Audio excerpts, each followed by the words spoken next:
présenter Alexandre Aubry, astrologue, qui sont nos 12 signes, donc du bélier jusqu'au poisson. Je vais vous expliquer un petit peu la nature profonde de chacun de ces 12 signes pour vous expliquer à quoi ils tendent pour 2020, surtout professionnellement.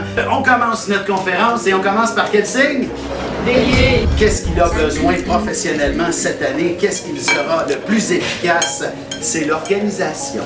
Un bélier a besoin de résultats instantanés, d'avoir des objectifs très précis. Et il n'y a pas beaucoup de taureaux en affaires. Parce qu'un taureau a besoin de sécurité dans la vie. Ils ne peuvent qu'avoir du plaisir en 2020. Donc, Gémeaux maintenant. On a des Gémeaux dans la salle? Oui. Curieusement, c'est les signes que je dis toujours qui ont le plus de conversation. Mais là, la bouche pleine, tant mieux, je peux parler. Ce sont des gens extrêmement curieux, les Gémeaux, en 2020 pour les Gémeaux. C'est de faire un grand ménage, d'évacuer le superflu inutile qui vous retient, qui vous empêche d'avancer. Donc, Cancer, le signe le plus sensible sur le zodiaque. Mais une chose est sûre, les 4 éléments représentent un petit peu, tu sais, le feu, c'est de l'action, la terre, c'est de la sécurité, l'air, c'est de l'échange, alors que de l'eau, c'est de l'émotion. Le Cancer est le premier représentant de l'aspect émotif.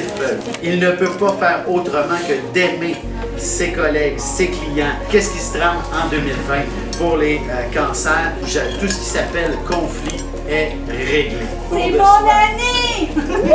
Exactement. Les lions, là je sais qu'il y en a plusieurs. Là. Donc, moi, puis on est 3 autres dans la salle. Ils sont des gens fondamentalement orgueilleux, les lions. Pourquoi? Justement pour cette raison-là, ils ne peuvent pas être autrement que les meilleurs.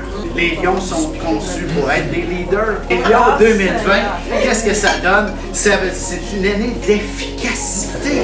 Les vierges, signe du travail par excellence, ne peuvent que travailler dans la vie pour faire plus d'efforts que les autres cette année. Les vierges ont besoin de se démarquer. Les balances, signe de la perfection. Pas de chicane, tout est parfait. Alors, on essaie d'avoir un bel équilibre, l'harmonie en 2020 pour les balances. Ce sera une année famille.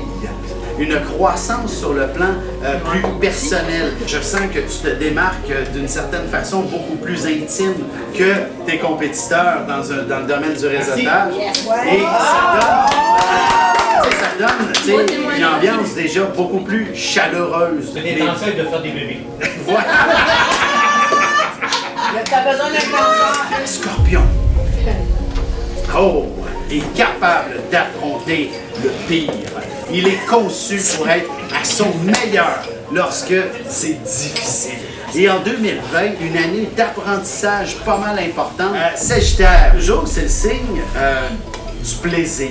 La neige est arrivée, c'est le temps d'aller dans le sud. Alors, on va s'amuser, on est des êtres passionnés, les Sagittaires. Qu'est-ce qui se passe en 2020 pour les Sagittaires? L'abondance. Ça va amener de l'eau au moulin. Profitez de la vie, soyez épicuriens. Capricorne. Capricorne. Ça prend des gens sérieux dans ce monde-ci quand même. Structurés, organisés, qui savent où ils s'en vont, les Capricornes. Organisé 2020, le Capricorne ne s'ennuiera pas cette année s'il fait l'effort d'avancer d'un pas. Tout va pouvoir se matérialiser rapidement. Verseau! Signe le plus intelligent sur le zodiaque. Donc, un peu comme l'Esquimau qui a inventé l'igloo, il faut être très ingénieux en 2020 pour les Verseaux. Le mot ressourcement, c'est vraiment de se laisser guider par la vie. Poisson.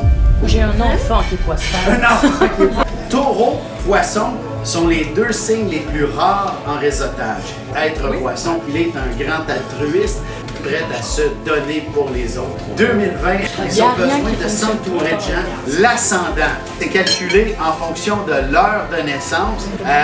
Ce que je raconte pour ce qui est de la personnalité, ne tenez pas compte de l'ascendant. Votre signe solaire uniquement.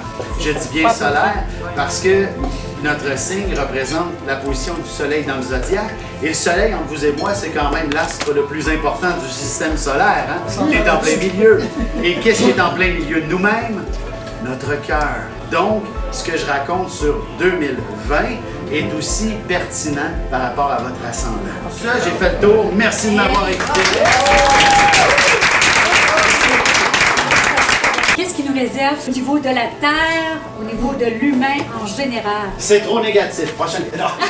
Le phénomène générationnel, peut-être le printemps et ou l'automne, qui va faire en sorte qu'on va se unir. Puis cette année, on a Pluton dans le décor, qu'une catastrophe quelconque va nous obliger à nous unir, et c'est pour le bien de notre monde. Alexandre, merci infiniment. Ben, merci beaucoup. Hein.